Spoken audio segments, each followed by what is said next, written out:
నేను నీరజ. బులెటిన్లో ముందుగా హెడ్లైన్స్ చూద్దాం. హనుమాన్ చాలీసా పారాయణ కార్యక్రమంలో పాల్గొన్న మాజీ మంత్రి. ఉత్తమ మార్కులు సాధించిన విద్యార్థులను సన్మానించిన స్వర్ణకార సంఘం సభ్యులు. వెలుతురు లేని ఎస్సీ కాలనీ వెలకట్టలేని వేదన. రోహింగ్యాలను నగరంలో నుండి పంపించి వేయాలని శ్రావణ్ ఫిర్యాదు. గోదావరి కళా సంఘాల సమైక్య 37వ ఆవిర్భావ దినోత్సవ వేడుకలు. ఆపరేషన్ సింధూర్కు మద్దతుగా భారీ rally. Dammaiguda municipality BJP party అధ్యక్షులుగా తోట నరేష్ పటేల్. స్వగ్రామంలో వీర జవాన్ మురళీ నాయక్ అంత్యక్రియలు పూర్తి. భారత మాత సింధూరాన్ని సగర్వంగా నిలిపిన సైనిక దళాలకు అభివందనం. వర్షంలోనూ వీర జవాన్ మురళీ నాయక్ పార్థివ దేహానికి జన నీరాజనం.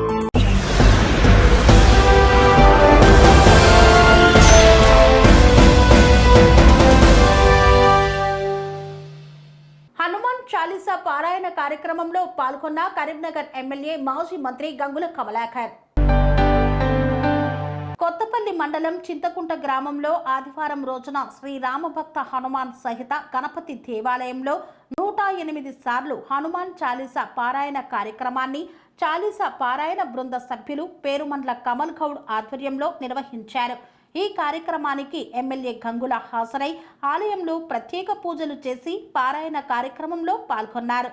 ఈ సందర్భంగా ఆలయానికి చేరుకున్న ఎమ్మెల్యే గంగులకు ఆలయ కమిటీ బాధ్యులు ఘనంగా స్వాగతం పలికారు. పుష్పగుచ్ఛాన్ని అందించి శాలువాతో సత్కరించారు. ఈ కార్యక్రమంలో గంగుల వెంట మాజీ జిల్లా వ్యవసాయ market committee chairman Reddaveni Madhu, మాజీ గ్రంథాలయ సంస్థ చైర్మన్ ఏనుగు Ravinder Reddy, urban bank director కర్ర సూర్యశేఖర్ తదితరులు పాల్గొన్నారు.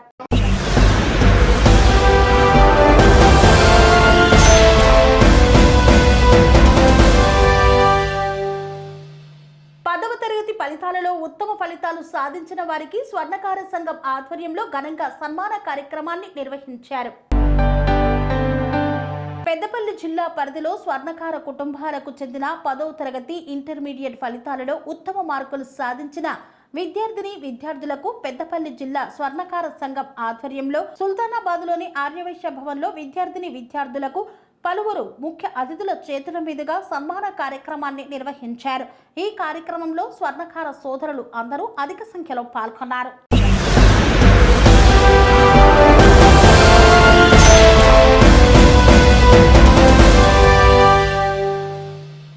ప్రజాపాలన అంటూ చెప్పుకుంటున్న కాంగ్రెస్ ప్రభుత్వం ప్రజల యొక్క కష్టాలను పట్టించుకోవడం లేదు. కర్నపల్లిలోని ఎస్సీ కాలనీలో విద్యుత్ లేక నానా అవస్థలు పడుతున్న ప్రజలు ఎన్నిసార్లు విన్నవించినా పట్టించుకోని అధికారులు. కొమరం భీం ఆసిఫాబాద్ జిల్లా సిరిపూర్ మండలంలోని కర్నెపల్లి గ్రామ పంచాయతీ పరిధిలోని వార్డు నెంబర్ 4లోని ఎస్సీ కాలనీలో ప్రజలు చీకట్లోనే జీవిస్తున్నారు. ఒకవైపు దేశం వికాసం అవుతోందని గొప్పలు చెప్పుకుంటూ ఉన్నాం. మరొక వైపు స్వతంత్ర భారతంలో సగం శతాబ్దం దాటాక ఇంకా విద్యుత్ దీపాల వెలుగు లేకుండా ఉండే కాలనీలను చూస్తే ప్రభుత్వ హామీలు పేపర్పై మాత్రమే ఉన్నాయని అనిపిస్తోంది. ప్రతి రాత్రి చీకటి ఓ భయంగా మారుతోంది. మహిళలు బయటకు వెళ్ళలేరు, వృద్ధులు నడవలేరు, చిన్నారులు కూడా భయంతో ఉంటున్నారు. అధికారులు పట్టించుకోరు. ఇది యథార్థ పరిపాలన. విద్యుత్ సమస్య ఒకవైపు ఉంటే ప్రాణాంతక సమస్యగా త్రాగునీటి సమస్య మిగిలిందే. రాష్ట్రంలో ప్రతిష్టాత్మకంగా ప్రారంభించిన మిషన్ భగీరథ పథకం ద్వారా ప్రతి ఇంటికి త్రాగునీరు అందించాలన్నది లక్ష్యం. కానీ ఎస్సీ కాలనీలో ఆ నీటిని మురుగు కలుస్తోంది. పైపులు లీక్ అవ్వడం, ట్యాంకును శుభ్రం చేయకపోవడం వలన నీటి రంగు మారింది, వాసన వస్తోంది. అయినా పట్టించుకునే వారే కరువయ్యారు. పేద ప్రజలు నిత్యం డబ్బులు ఖర్చు పెట్టి మినరల్ వాటర్ డబ్బాలు కొని తాగాల్సిన పరిస్థితి ఏర్పడింది. ఇది త్రాగునీటిపై నడుస్తున్న వ్యాపారం. ప్రభుత్వ పథకాలు, ప్రజల పద్ధతులు అన్ని వ్యతిరేక దిశలో పయనిస్తున్నాయి. ఈ మురుగునీరు తాగి చిన్నపిల్లలు, వృద్ధులు, మహిళలు తీవ్ర అనారోగ్యానికి గురవుతున్నారు. జ్వరాలు, విరోచనాలు, కడుపు నొప్పులు వంటి లక్షణాలతో స్థానిక ప్రాథమిక ఆరోగ్య కేంద్రాలకు వెళ్ళినా అక్కడ వైద్యులు సరిగా లేరు, మందులు లేవు. చివరికి ప్రైవేట్ హాస్పిటల్లో ఖర్చు పెరిగి నానా అవస్థలు పడుతున్నారు. ప్రభుత్వ పథకాల తీపి మాటలు వింటాం కానీ వాస్తవ పరిస్థితులు మాత్రం చీకటి కన్నా మిగిలే బాధని ఇస్తున్నాయి అంటున్నారు కాలనీవాసులు. వెంటనే ఎస్సీ కాలనీలో నూతన పోరు వేయాలి, లేకపోతే మేము రోడ్డెక్కుతామంటూ హెచ్చరిస్తున్నారు. ప్రభుత్వ స్పందన లేకపోతే ఆందోళనలు తప్పవని స్పష్టం చేస్తున్నారు. ఈ సమస్యలపై మండల అధికారులు, విద్యుత్ శాఖ, పంచాయతీ శాఖ, నీటి సరఫరా శాఖ అధికారులకు పలుమార్లు ఫిర్యాదు చేసిన స్పందన శూన్యం. ఒకవైపు ప్రభుత్వం బడ్జెట్లు ప్రకటిస్తోంది, హామీలు ఇస్తోంది. మరొక వైపు అత్యంత వెనుకబడి ఉన్న తరగతులకు జీవన మౌలిక వసతులే లేకపోవడం దారుణం. ఓటు కోసం వచ్చిన నేతలు ఇప్పుడు బాధలపై కనీస స్పందన ఇవ్వడం లేదు.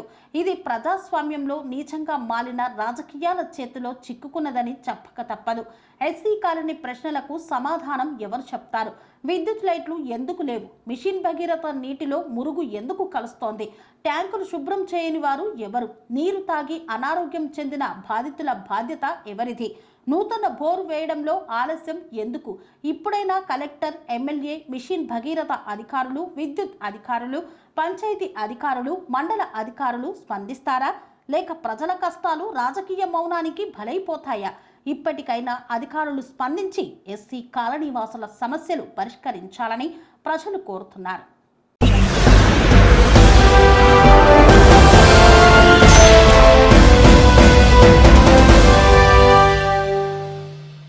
రోహింగ్యాలను నగరం నుండి పంపించి వేయాలని మల్కాజ్గిరి పోలీస్ స్టేషన్లో ఫిర్యాదు చేశారు కార్పొరేటర్ శ్రావణ్.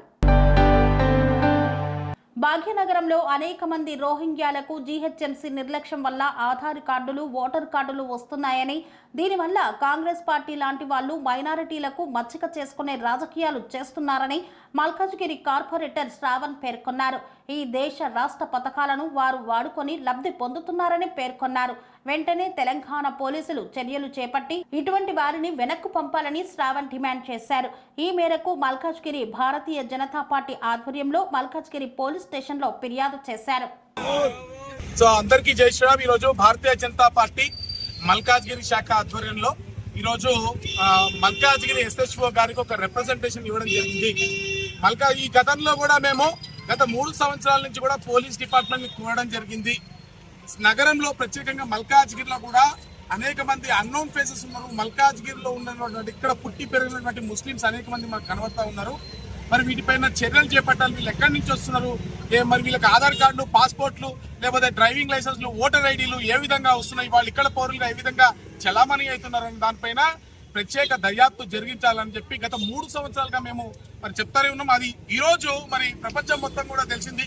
ఈరోజు మనం అందరం కూడా ఒక్క విషయాన్ని ఈ దేశ ప్రజలందరూ కూడా గుర్తుపెట్టుకోవాల్సిన అవసరం ఉంది. అటువైపు బోర్డర్లో భారత ఆర్మీ ప్రాణాలను పరంగా పెట్టి ఏ విధంగా పోరాటం చేస్తుందో ఆ పోరాటం 100% సఫలీకృతం కావాలంటే భారతదేశంలో ఉన్న భారతీయులందరూ కూడా, అది ముస్లింలు కానీ, క్రిస్టియన్లు కానీ, హిందువులు కానీ, భారతీయులందరూ కూడా ఏకతాటి పైకి వచ్చి వీళ్ళందరూ కూడా ఇక్కడ మన దేశం కాని వాళ్ళు ఎవరైతే ఉన్నారో ఈ రోహింగ్యాలు, అంటే మీరు ఎంత జాగ్రత్తగా గమనించాలంటే ఈరోజు చెత్త ఎత్తేటువంటి సిస్టమ్ కంప్లీట్ గా రోహింగ్యాల చేతిలో ఉంది. ఈరోజు భారతదేశంలోనే కాదు, భారతదేశంలో ఉన్నటువంటి మూల ప్రాంతాల్లో ఇంక్లూడింగ్ భాగ్యనగరంలో కూడా అనేక మంది రోహింగ్యాలు కానివ్వండి, పాకిస్తాన్ వాళ్ళు కానివ్వండి, వాళ్ళు భారతీయ పౌరులుగా చలామణి అవుతున్నటువంటి సందర్భాలు ఉన్నాయి. భారతదేశంలో పుట్టినటువంటి ఏ మతస్థులతో మాకు పంచాయతీ లేదు. కానీ ఇక్కడ వేరే దేశాల నుంచి వచ్చి ఇక్కడ ఆధార్ కార్డులు తీసుకొని, ఇక్కడ డ్రైవింగ్ లైసెన్స్ తీసుకొని, ఇక్కడ ఓటర్ ఐడి తీసుకొని, మొన్న మీరు అందరూ చూసారు ఒక పాక్ జాతీయుడు ఏవైతే ఉన్నాడో ఈ భారతదేశంలో జరిగినటువంటి ఎలక్షన్స్ లో ఆయన ఓటేసిందంటే భారతదేశ సార్వభౌమత్వాన్ని డిసైడ్ చేసేటువంటి ఎన్నికల్లో పాక్ జాతీయుడు ఓటేసేటువంటి పరిస్థితి కలిగించిందంటే మనం ఎక్కడ ఉన్నామో అర్థం చేసుకోవాలా. ముఖ్యంగా భాగ్యనగరంలోనే ఉగ్రవాద లింక్స్ అన్ని కూడా వెల్లుతున్నాయి. ఇక్కడ జిహెచ్ఎంసీ చేతగానితనం వల్ల అనేక బర్త్ అండ్ డెత్ సర్టిఫికేట్లు ఇక్కడ సౌత్ జోన్ లో ముఖ్యంగా కేవలం ఒక ప్రాంతంలోంచే బోకర్ సర్టిఫికేట్లు బయటకు వచ్చి వాటి ద్వారా పాస్పోర్ట్లు, ఓటర్ ఐడీలు, ఆధార్లు, రోహింగ్యాలకు లేకపోతే పాకిస్తాన్ టెర్రరిస్టులు కూడా దాంట్లో అనేక మంది ఉండేటువంటి అవకాశం కూడా ఉంటుంది. కాబట్టి దీనిపైన ఇప్పటివరకు చర్య తీసుకోవాలి. మేము డిమాండ్ చేస్తూ ఉన్నాము. ఖచ్చితంగా కూడా ఏ ప్రాంతంలో ఆ ప్రాంతంలో పూర్తిగా సర్చ్ చేసి మన జాతీయులు కాని వాళ్ళందరినీ కూడా, భారతదేశాన్ని ప్రేమించిన వాళ్ళందరినీ కూడా, మన దేశస్తులు కానీ ప్రతి ఒక్కరిని కూడా ఈ దేశం నుంచి వెనక్కి పంపాలని, అప్పటి వరకు కూడా భారతీయ జనతా పార్టీ తరఫున ఈ ఉద్యమాన్ని ఈ విధంగానే ముందుకు తీసుకెళ్తామని, ఎక్కడ కూడా ఆవేశపూరితంగా మనం పోవాల్సిన అవసరం లేదు. మనం కేవలం ప్రూఫ్స్ ఎతకాల. ఎవరు ప్రతి ఒక్కరు కించపరచాల్సిన అవసరం కూడా లేదు. కేవలం చెప్తుంది ఏంటంటే ఇక్కడ వాళ్ళు మన వాళ్ళు కానప్పుడు మన ఊర్లో మన వాళ్ళు ఎవరు మనం కాని వాళ్ళు ఎవరు ఈజీగా మనం చెప్పచ్చు. ఇక్కడ పుట్టిన వాళ్ళు ఎవరో ఇక్కడ పుట్టిన వాళ్ళు ఎవరో బయటికి వెళ్ళి వచ్చినట్టు అనుమానం ఉన్న బ్యాక్గ్రౌండ్ అంతా కూడా చెక్ చేసి పోలీసులకి ఇన్ఫర్మేషన్ ఇస్తే పోలీసుల ద్వారా వాళ్ళని ఈ దేశం బయటికి దాటించేటువంటి ప్రయత్నం మనం అందరం చేస్తే లోపల యుద్ధాన్ని కూడా గెలిచిన వాళ్ళం అవుతాం. కాబట్టి లోపల యుద్ధాన్ని చేద్దామని పిలుస్తూ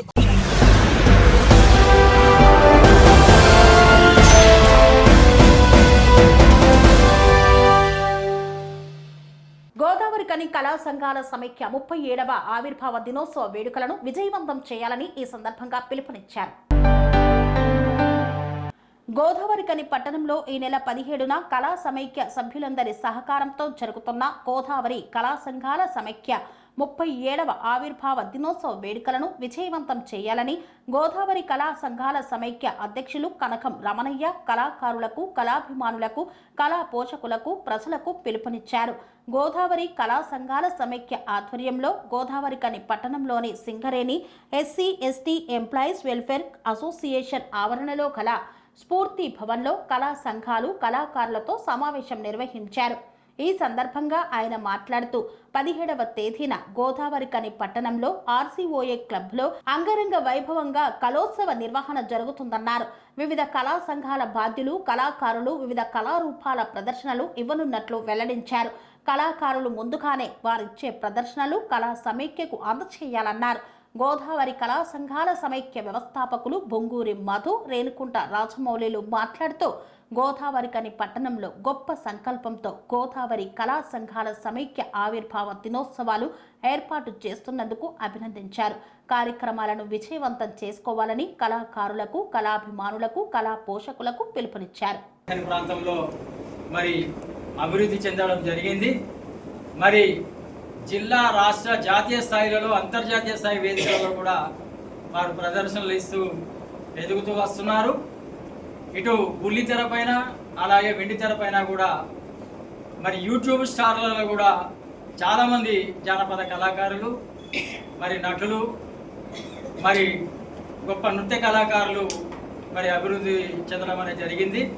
ఇంకా కొత్త వాళ్ళు కూడా ఇంకా మరి అన్ని రంగాలలో ప్రవేశిస్తున్నారు కళాకారులుగా.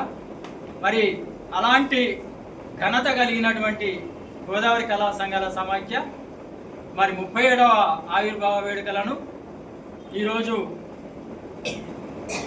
దానికి సంబంధించినటువంటి సన్నాహక సమావేశాన్ని, కార్యక్రమాల ఉత్సవాలను ఏ విధంగా నిర్వహిస్తే బాగుంటుంది, ఏ విధంగా నిర్వహించాలి, ఎలా నిర్వహించాలి, మరి ఎవరెవరిని ఆహ్వానించాలి అనే విధంగా ఉత్సవాలకు సంబంధించినటువంటి సన్నాహక సమావేశాన్ని ఈరోజు మనం గోదావరి కళా సంఘాల సమాఖ్య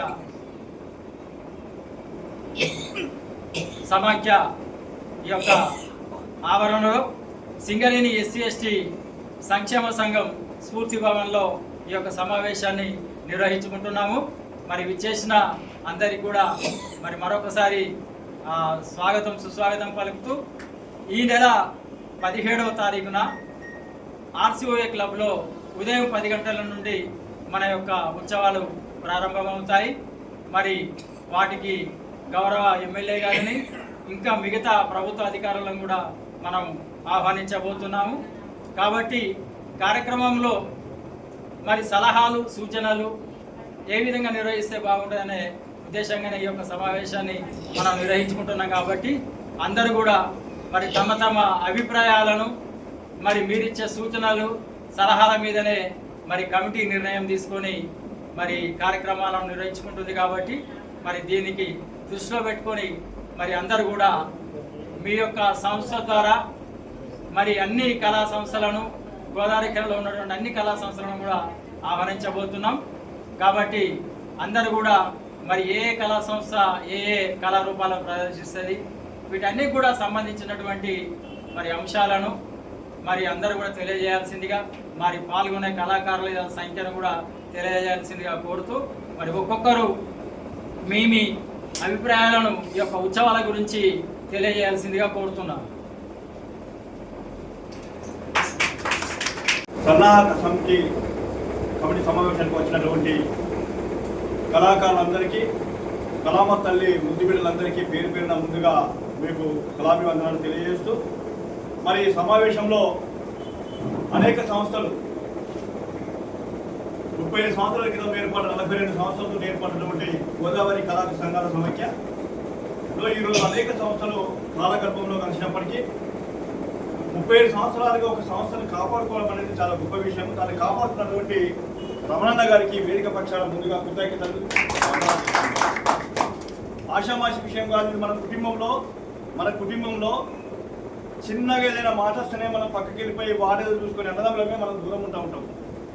అటువంటిది ఇక్కడ ఉన్నటువంటి సంస్థలందరినీ కూడా కళాకారులను ఏకం చేయడం కోసం కానీ, కళాకారులకు సంబంధించినటువంటి సమస్యలు పరిష్కరించడంలో కానీ, కళా బృందాలను తయారు చేసి వివిధ రాష్ట్ర జాతీయ స్థాయిలో పంపించడంలో కూడా తన పాత్ర చాలా కీలకమైనది. రమణ గారి పాత్ర చాలా కీలకమైనది.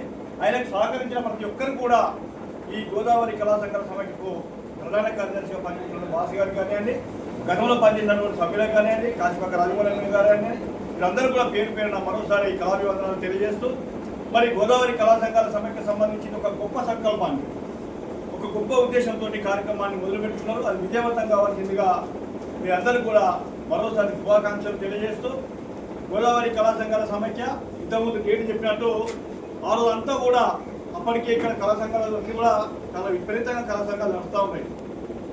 మాతో కలిసి వచ్చిన ఆరున్నటువంటి సంఘాలలో 42 కళా సంఘాలు గోదావరి కానీ కళా సంఘాల సమైక్య ఏర్పాటులో కీలకంగా పాత్ర పోషించినప్పటికీ ఆ రోజు సుద్దాల దేవయ్య గారు, దాదాపు 5 మంత్రులు, బివి మోహన్ రెడ్డి గారు, ఆయన కూడా మంత్రి, వీరందరూ కూడా ఆ రోజు దామోదర్ రెడ్డి గారు, ముద్దసాని దామోదర్ రెడ్డి గారు, మాలా మల్లేశం గారు, వీరంతా కూడా అప్పుడున్నటువంటి సమయంలో కొత్తగా రంగస్థలం, కళాకారుల కోసం రంగస్థలం ఏర్పాటు చేస్తూ ఉన్నారు. అదేవిధంగా పశు వైద్యశాలను కూడా ఇనాగ్రేషన్ చేస్తూ ఉన్నారు. ఆ రోజు మేమందరం కూడా ఒకే టైంలో ఈ వేదిక మీద ఉన్నటువంటి కళా సంఘాల సమైక్య పేరు పెట్టడంలో కూడా పాత్ర పోషించినటువంటి మన రేణుకుంట రాజమౌళి అన్న కూడా ప్రత్యేకమైన కృతజ్ఞత. ఈ వయసులో కూడా ఆయన ఇంకా కళా కోసం తపనపడతా ఉన్నాడు. అయితే అందరూ కూర్చున్న తర్వాత మన కళాకారులందరూ కూడా మనకు అవకాశం రావాలి, కళా సంస్థ ఏర్పాటు చేస్తున్నట్టే అక్కడ ఈ గోదావరి కని ప్రాంతంలో ఒక 4-5 గుత్తాధిపత్యంగా ఉన్నటువంటి కళా సంఘాలు వాళ్ళే కళా సంస్థలకు సంబంధించినటువంటి వాళ్ళే కళా ప్రదర్శన వాళ్ళే ఇవ్వాలి, వేరేటోళ్ళకి అవకాశం ఇచ్చేది లేదు. ఆ వేదిక మీద ఆ వేదికను అప్పటికే వాళ్ళంతా కూడా క్యాప్చర్ చేసుకున్నారు. ఎవరి పేరు చెప్పదలుచుకోలేదు. ఆ వేదిక కళా వేదిక ఏదైతే కళారంగం ఉందో కళారంగానికి సంబంధించినటువంటి ఆ వేదికను అప్పటికే వాళ్ళు క్యాప్చర్ చేసుకున్నారు. ఎవరు కూడా వేదిక పరిస్థితులు లేదు. ఆ దశలో మేము చూడడం కోసం మేము అందరం కూడా కళారంగము మన సంస్థకు సంబంధించింది ఏదైతే మనం అందరం ఉన్నామో మరి ఇక్కడ కళకు సంబంధించినటువంటి రంగస్థలం ఎప్పుడైతుంది మరి మనం వెళ్ళామని చెప్పని వాళ్ళు మమ్మల్ని పిలవకపోయినా, వాళ్ళు మమ్మల్ని ఎవరు ఆహ్వానించకపోయినా మేమే అందరం కలిసి వెళ్ళడం జరిగింది. అయితే అక్కడ ఒక ఆలోచన వచ్చింది, ఏం సంస్థ పెడదామని చెప్పంటే మనందరం అక్కడ లెక్క పెట్టుకుంటే 40-42 సంస్థలు అక్కడికి రావడం జరిగింది. ఆ ఎదురుగా ఒక హోటల్ ఉంటుంది, టీ హోటల్ ఉంటుంది, పాత మున్సిపల్ ఆఫీస్ ముందు. అక్కడ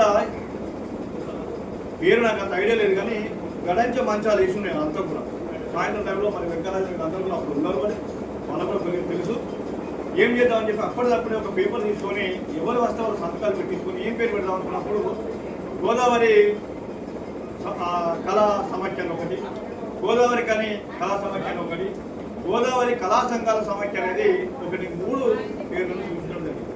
ఈ గోదావరి కళా సంఘాల సమైక్యకు ఎందుకు పెట్టాల్సి వచ్చిందంటే ఆ రోజు ఆ ప్రాంతంలో ఈ ప్రాంతంలో గోల్బెల్ట్ ప్రాంతాన్ని ఒక సమైక్య శాసిస్తూ ఉంది. సింగరేణిలో ఇటు అధికారులను కానీ రాజకీయ నాయకులను కానీ లేదా ఇతరత్ర ప్రాంతాలలో పేరు చెప్పితేనే భయపడేటువంటి పరిస్థితుల్లో ఇక్కడ నడుస్తూ ఉన్నది. చివరికి ఏం పెడదాము అనుకున్న టైంలో గోదావరి కళా సంఘాల సమైక్యగా ఆ రోజు నామకరణం జరుగుతుంది. దానికి చాలా మంది బయట నీరు పెట్టిన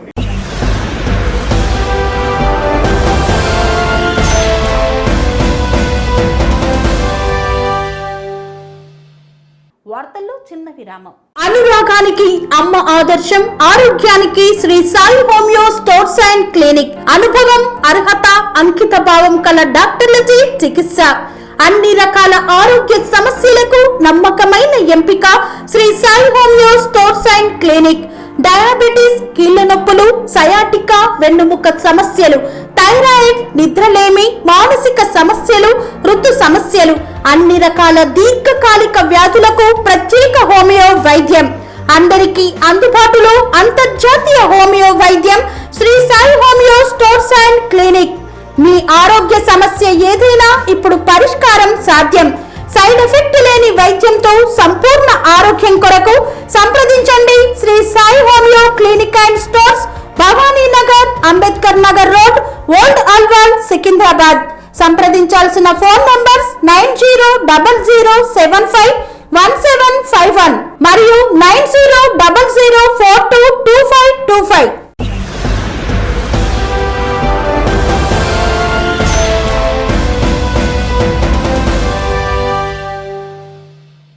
తిరిగి వార్తలకు స్వాగతం. ఆపరేషన్ సింధూర్ నిర్వహిస్తున్న భారత సైనికులకు మద్దతుగా భువనగిరిలో శాంతి ర్యాలీ నిర్వహించారు. పహల్గామ్ ఉగ్రదాడికి ప్రతీకారంగా ఆపరేషన్ సింధూర్ కు శ్రీకారం చుట్టిన నేపథ్యంలో భారత సైన్యానికి మద్దతుగా సంఘీభావం తెలుపుతూ భువనగిరి పట్టణం ప్రిన్స్ కార్నర్ నుండి గాంధీ పార్క్, అంబేద్కర్ చౌరస్తా వరకు సంఘీభావ ర్యాలీ నిర్వహించారు. ఈ యొక్క ర్యాలీలో ముఖ్య అతిథిగా భువనగిరి ఎమ్మెల్యే కుంభం అనిల్ కుమార్ రెడ్డి పాల్గొన్నారు. ఈ కార్యక్రమంలో నాయకులు, కార్యకర్తలు, ప్రజలు పాల్గొన్నారు.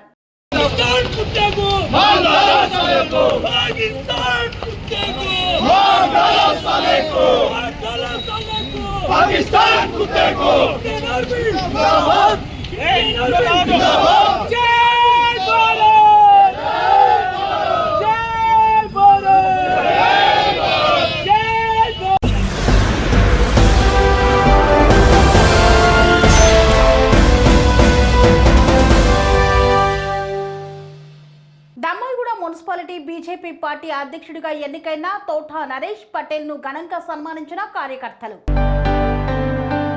మేడ్చల్ మల్కాజ్గిరి జిల్లా దమ్మాయిగూడ మున్సిపాలిటీలో బీజేపీ పార్టీ దమ్మాయిగూడ మున్సిపాలిటీ అధ్యక్షులుగా తోటా నరేష్ పటేల్ ను ఎన్నుకున్నారు. ఈ సందర్భంగా దమ్మాయిగూడ మున్సిపాలిటీ బీజేపీ పార్టీ నాయకులను ఆయన ఘనంగా సన్మానించారు. తన యొక్క నాయకత్వ శైలిని గుర్తించి తనకు ఈ యొక్క అవకాశాన్ని కల్పించినందుకు ధన్యవాదాలు తెలిపారు. Dammaiguda municipality BJP party senior నాయకులకు, తోటి కార్యకర్తలను ఆయన ఘనంగా సన్మానించారు. బీజేపీ పార్టీ ఎదుగుదల కోసం తన వంతు సాయశక్తులా కృషి చేస్తానని పేర్కొన్నారు. బీజేపీ కార్యకర్తలు అందరూ కలిసి ఉమ్మడిగా ప్రజల అభివృద్ధి కోసం పాటుపడాలని ఈ సందర్భంగా పిలుపునిచ్చారు. తనను అధ్యక్షుడిగా ఎన్నుకునేందుకు సహాయపడినటువంటి దమ్మాయిగూడ మున్సిపాలిటీ కార్యకర్తలకు మరియు బీజేపీ నాయకులకు, సీనియర్ నాయకులకు మల్కాజ్గిరి ఎంపీ ఈటెల రాజేందర్ గారికి ప్రత్యేక ధన్యవాదాలు తెలిపారు. మీ అందరి సహకారం, సూచనలతో పార్టీ ఎదుగుదల కోసం, పార్టీ పటిష్టత కోసం కలిసి పనిచేస్తానని తెలియజేస్తూ అందరికీ ధన్యవాదాలు తెలుపుతూ వారిని ఘనంగా సన్మానించి తన యొక్క అభిమానాన్ని చాటుకున్నారు. బీజేపీ పార్టీలో ఎప్పటి నుండో కొనసాగుతున్న సీనియర్ నాయకులను, కార్యకర్తలను దమ్మాయిగూడ మున్సిపాలిటీ అధ్యక్షులుగా ఎన్నికైన తరువాత తోటా నరేష్ పటేల్ కలుపుకొని పోవడం ఆనందంగా ఉందని ఆయనను ఘనంగా సన్మానించారు. శుభాకాంక్షలు తెలిపారు. ఈ యొక్క సదవకాశాన్ని సద్వినియోగం చేసుకోవాలని, ప్రజల అభివృద్ధి కోసం, పార్టీ మనుగడ కోసం అందరం ఐక్యమత్యంగా ముందుకు సాగాలని ఈ సందర్భంగా తెలిపారు.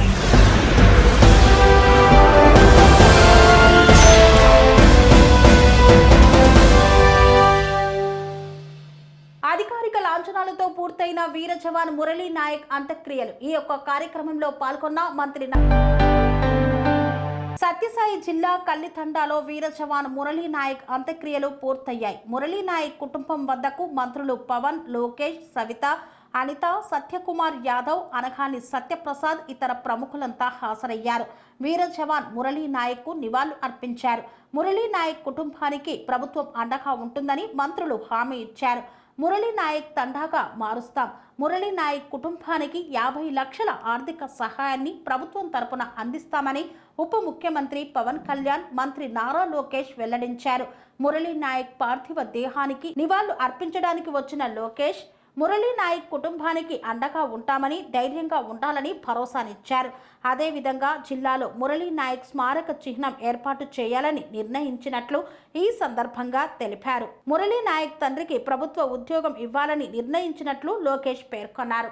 మన లోకేష్ గారు చెప్పినట్టుగా దాదాపు 50 లక్షలు ఎక్స్గ్రేషియాన్ని ప్రకటిస్తూ ఉన్నారు. అలాగే ఒక 5 ఎకరాల పొలం అని కూడా తెలియజేశారు. అలాగే 300 గజాలు ఇంటి స్థలం అని కూడా అనౌన్స్ చేశారు.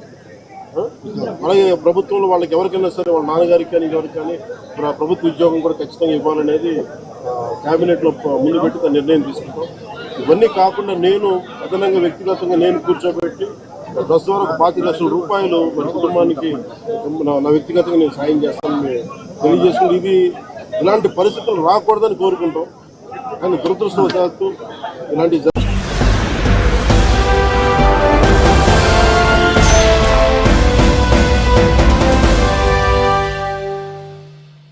భారతమాత సింధూరాన్ని సగర్వంగా నిలిపిన భారత సైనికులకు వందనమంటూ పేర్కొన్నారు ఏనుగు సుదర్శన్ రెడ్డి. పాకిస్తాన్ ఉగ్రమూకలు చేసిన నీచపు దాడికి ధీటుగా స్పందించి పాకిస్తాన్ ఉగ్రమూకలకు తగిన గుణపాఠం తెలిపిన భారత రక్షణ దళాలకు సంఘీభావంగా గట్కేసర్ మున్సిపాలిటీలోని అఖిలపక్షం నిర్వహించిన ర్యాలీలో పాల్గొన్న ఏనుగు సుదర్శన్ రెడ్డి. ఈ సందర్భంగా ఆయన మాట్లాడుతూ అశేష భారతావని మొత్తం తమ ధన ప్రాణాలను రక్షణ కవచంగా నిలిచిన సేనలకు సంఘీభావంగా తెలుపుతున్నామన్నారు. భారతావని శాంతి కమూతత్వాన్ని అలుసుగా తీసుకున్న పాకిస్తాన్ ప్రేరేపిత ఉగ్రవాద మూకల సమూల ప్రక్షాళన కొరకు ఉగ్రవాద స్థావరాలను భూస్థాపితం చేసి భారత ప్రజల జోలికి వస్తే కన్నుకు కన్ను పన్నుకు పన్ను అన్న విధంగా గొప్ప సైనిక ప్రతిభను చాటడం ప్రతి భారతీయుడు ఉప్పొంగేలా చేసిందన్నారు. మరొక వైపు తాము పెంచిన విషనాగుల వంతు ఉగ్రవాదుల స్థావరాలు నేలమట్టమైన బాధతో భారతదేశ సైనిక స్థావరాలు అసాధారణ ప్రజలపైకి మిసైల్స్ మరియు డ్రోన్ల ద్వారా దాడి చేసిన పాకిస్తాన్ దేశ పన్నాగాలను అంతే స్థాయిలో తమ శత్రు దుర్భేద్యమైన రక్షణ వ్యవస్థ ద్వారా అడ్డుకొని భారత భూభాగంలో ఇంచు కూడా నష్టం వాటిల్లకుండా గొప్పగా పనిచేసిన సైనిక దళాలు ఈ దేశ ప్రజలు ఎల్లప్పుడూ రుణపడి ఉంటారని ఈ సందర్భంగా పేర్కొన్నారు.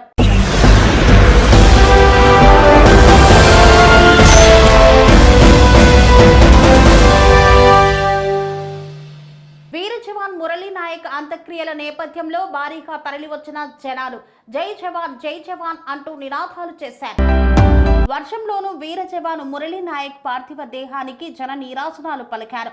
జై జవాన్ అంటూ నినాదాలు చేస్తూ భౌతిక కాయం వెంట ముందుకు సాగుతున్న జనం వీర మరణం పొందిన జవాన్ మురళీ నాయక్ పార్థివ దేహాన్ని బెంగళూరు నుండి కల్లితండాకు తీసుకువస్తుండగా రోడ్డు పొడవునా జన నీరాజనాలు పలికారు. ఒకవైపు వర్షం పడుతున్నా లెక్క చేయకుండా తండోపతండాలుగా తరలి వస్తున్న ప్రజలు వీర జవాన్ మురళీ నాయక్ కు అధికారిక లాంఛనాలతో అంత్యక్రియలు నిర్వహించనున్నారు.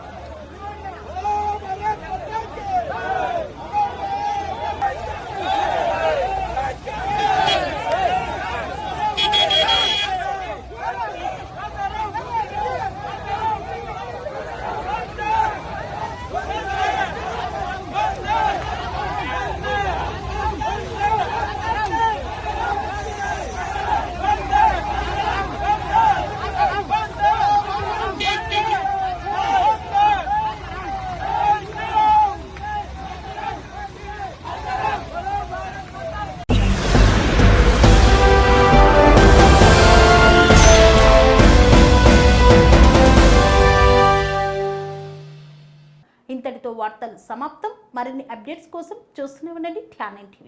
పనేసియా మెరిడియన్ హాస్పిటల్స్ ప్రతి సామాన్యుడికి అందుబాటులో అంతర్జాతీయ వైద్య ప్రమాణాలతో వైద్యం, 24 గంటల అంబులెన్స్ సర్వీసుతో పాటు అత్యవసర సేవలతో ఏర్పాటైన చికిత్సా విభాగం. మా దగ్గర గుండె సంబంధిత, మూత్రపిండ, కాలేయ, కంటి జబ్బులకు, మోకాళ్ల శస్త్ర చికిత్సతో పాటు కోవిడ్-19, బ్లాక్ ఫంగస్ వంటి వైరస్లకు, అన్ని రకాల ఆరోగ్య సమస్యలకు నమ్మకమైన అత్యాధునిక వైద్య చికిత్సను అందిస్తున్న హాస్పిటల్ పనేసియా మెరిడియన్ హాస్పిటల్స్.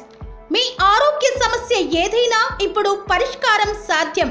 సంపూర్ణ ఆరోగ్యం కోసం సంప్రదించండి panacea meridian hospitals, opposite Bheeramguda Kaman, RC Puram, Sangareddy district, pin code 502032. సంప్రదించాల్సిన ఫోన్ నెంబర్ 0845524177 మరియు 7893757770.